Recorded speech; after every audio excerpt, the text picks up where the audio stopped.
ये कहानी बहुत पुरानी है।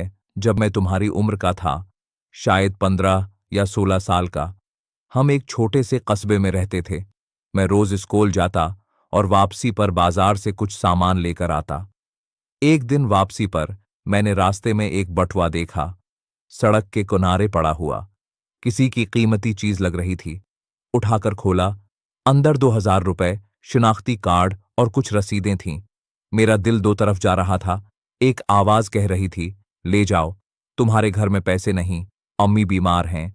और दूसरी आवाज, दिल की आवाज, कह रही थी, ये किसी का हक है, किसी की उम्मीद है, और तुम उसे लौट नहीं सकते। मैंने वो बटुआ बंद किया, कार्ड पर दिए गए पते पर गया। दरवाजा खटखटाया।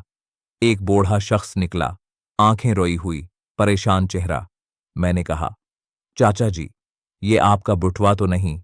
वो बटुआ देखते ही उनकी आंखों में रोशनी आ गई। कहने लगे, बेटा, ये मेरी 2 दिन की दवाइयों के पैसे थे। मैंने समझा अल्लाह ने छीन लिया। उन्होंने मुझे गले लगाया।